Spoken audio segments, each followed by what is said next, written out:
Good evening and welcome to Kayak Essentials Book at Bedtime, produced as part of the 2020 Cabin Fever series. We're delighted to bring you inspiring adventure tales to whet the outdoor appetite, to stir the adventure spirit, and to while away the long, frustrating hours of confinement until we can embrace the elements once more. Together we'll cross the distant offshore islands, battle restless wind and waves, and lose ourselves in fantastic wilderness adventures. Our first offering tells the exciting tale of a grand open canoe journey, a coast-to-coast crossing of the Scottish Highlands, from the small fishing village of Mallaig in the west to the city of Perth in the east, undertaken by Nick Cunliffe and Matthew Giblin. Along the way, they meet adventure, disaster, hard toil, and unexpected delights. The story is divided into two parts, this first covering the section from Mallaig to Fort William. Nick picks up the story with our two heroes at their lowest ebb. Struggling under my portage pack's tiresome weight, I climbed the final 20 metres to the top of the dam wall at the west end of Loch Quoich, deep in Scotland's northwest Highland wilderness. After 2 days of lining, dragging and carrying, we could finally look forward to covering the next 15 kilometres by sail and paddle power. I reached the crest, excited to see the landscape unfold, and gazed in horror at the sight that greeted me. The view to the east revealed no expanse of water upon which to float, rather a hellish valley of sand and mud that stretched for kilometres, an appalling portage and a serious blow to our prospects. I looked back at Matt, whose position did not yet afford him the advantage of my perspective. "How's the view?" he shouted. "Is the loch still there?" I said nothing and waited for him to make his own discovery.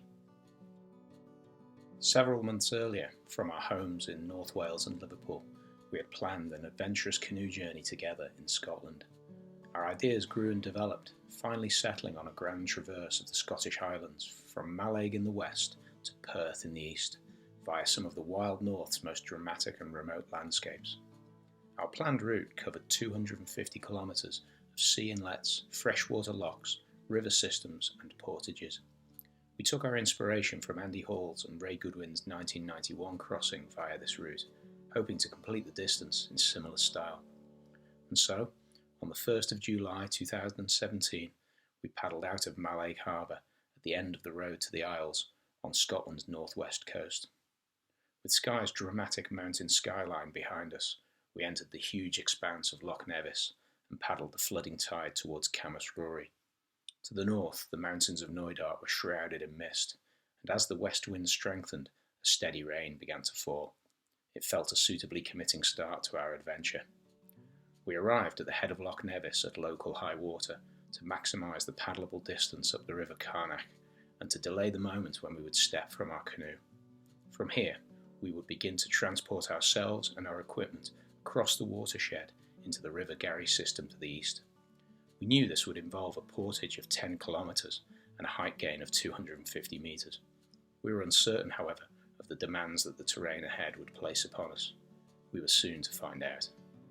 2 kilometres of lining upstream ended with an increased river gradient, its rocky bed forcing us onto the marshy valley floor. It was quickly apparent that the terrain and our equipment weight would prevent uphill travel in one push.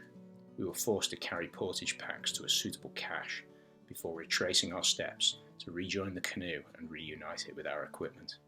The whole process could then begin again. While still within view of the loch, we encountered a pair of well-to-do ladies of a certain age, in the company of a dishevelled, morose old Highlander that we presumed was their gillie. Clad in spotless waxed barber and with cut-glass English accents that sounded incongruous in these wild surroundings, they inquired after our purpose in the glen. We replied that we were en route to Fort William, dragging and paddling our canoe through the wild Scottish mountains. "Goodness," they giggled, glancing mischievously at each other. "What a fabulous adventure! You must be supremely fit to contemplate such a task." Discomfited by their leery glances, we offered the view that, having only departed a few hours earlier, our fitness for the task was as yet untested. This triggered a further volley of unhinged laughter, as their gillie looked on in obvious disgust. "Well, you're both honorary members as far as we're concerned," they cooed. "Honorary members?" I asked, rather fearful of their answer. "The Studley Club!" they shrieked. You'd fit right in. There's quite the membership, you know. We do like to add some new blood every now and then, they added, eyeing us up lasciviously. Intimidated, as only one can be in the clutches of a brace of pack-hunting cougars, and scarcely daring to imagine what initiation rites might lie in store for us if we succumb to their advances, we made our excuses and sloped off into the enveloping bracken. The wind and rain intensified as the arriving Atlantic frontal system laid its soggy isobars across the bleak Knoydart Mountains. Drenched to our base layers, the only way to remain warm was to maintain a constant physical activity. This at least was no problem, notwithstanding our protesting bodies. Our spirits were lifted by a chance late afternoon encounter with a couple of Knoydart residents, whose enthusiasm at our crazy adventure gave us a much-needed boost as our energy levels threatened to flag. Clad in Highland hunting attire, they gave off the air of wealthy landed aristocracy that triggered a working-class collapse of confidence in us, our north of England upbringing seeming to invoke an instinctive deference to our perceived superiors. We fidgeted nervously before them, Matt silently kicking the ground with a soggy boot. I half expected him to mutter an excuse about needing to tend to the lower acres. "Where are you two heading in this weather?" barked the imposing male of the pair, his received pronunciation booming across the glen. We explained our mission, which elicited a powerful response from our new acquaintance.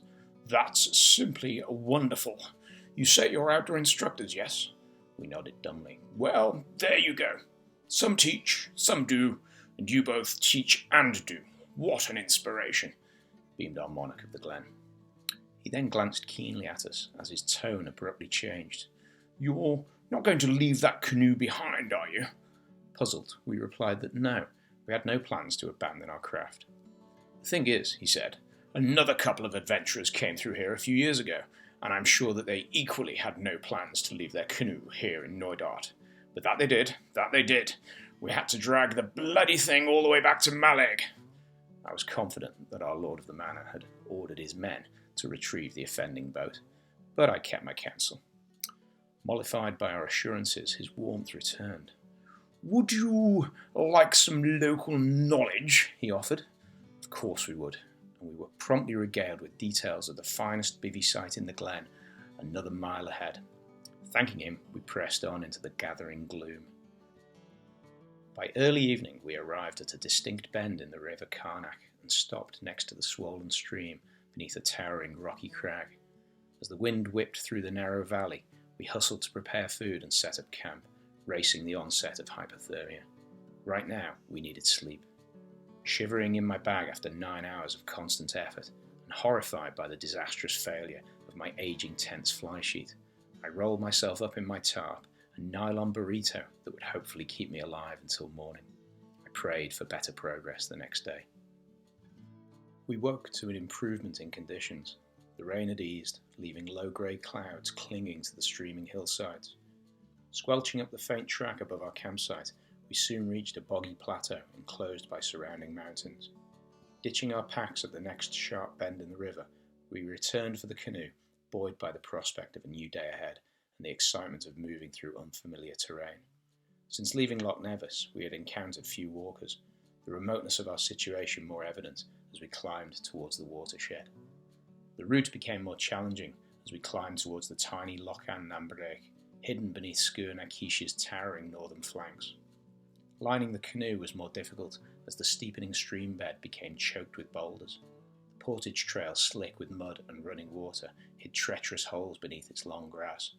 We dragged and carried the boat onwards.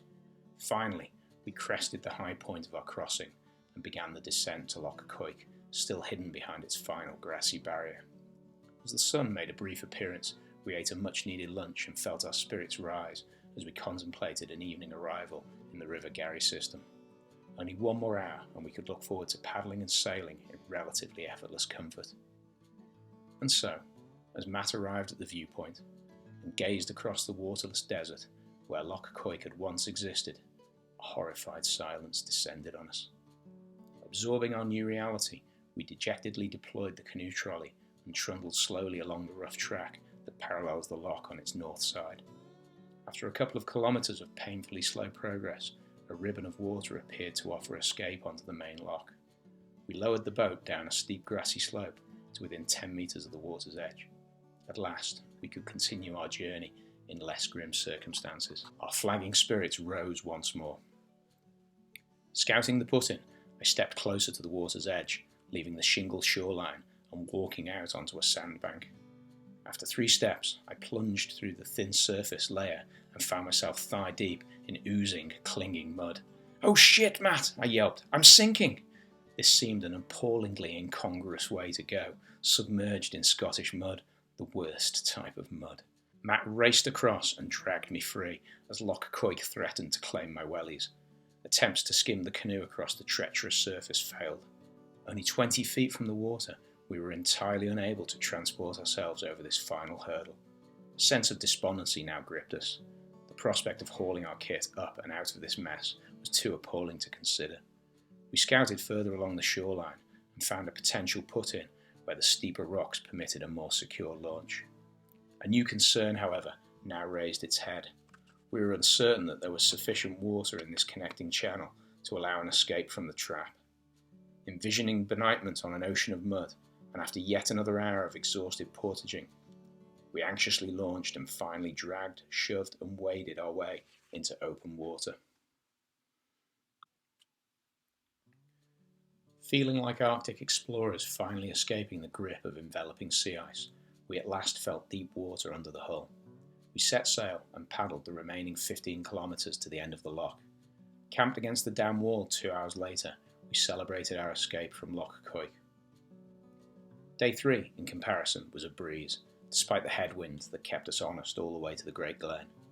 With little water in the upper River Garry, we lined, hauled and waded downstream.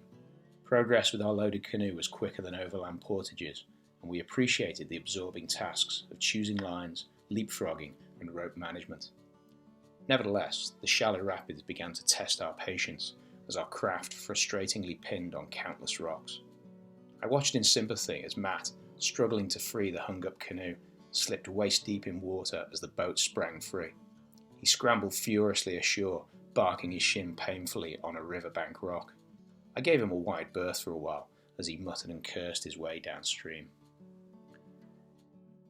After a couple of hours, the river volume increased with a series of rapids down to Loch Garry.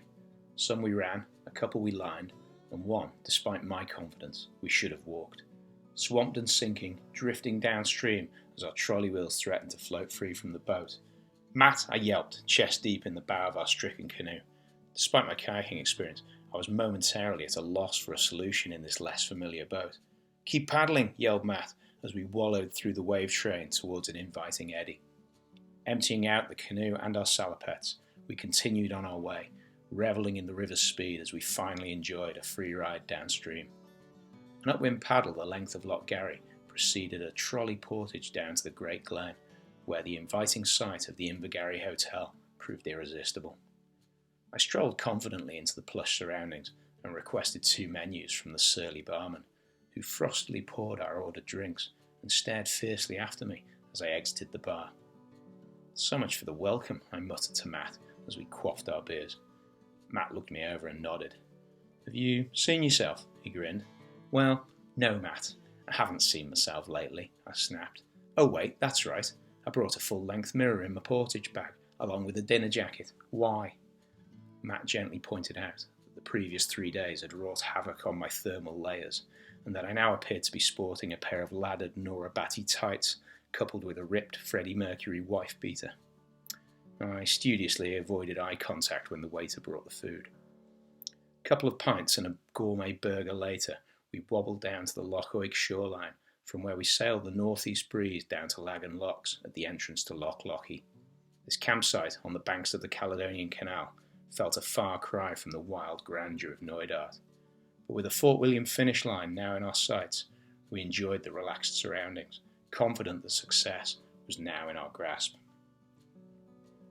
Waking on day 4 to calm, sunny conditions, we launched into the mirror-like waters of Loch Lochy and paddled purposefully down the centre of this dramatic cleft in the Scottish Highlands as a light breeze gradually filled in behind us. 6 hours after our launch, we tethered our canoe to the pontoon at Neptune's Staircase, lay down on the dock and promptly fell asleep. Our crossing of the Knoydart Mountains from the ocean to the Great Glen, our grand canoe adventure from Mallaig to Fort William was complete. Between us and the east coast there remained the imposing barrier of the Rannochmoor wilderness, its challenging loch and river system, and finally the long paddle down the Tay to Perth. But that could wait for another day. First, the flesh pots of Fort Bill beckoned.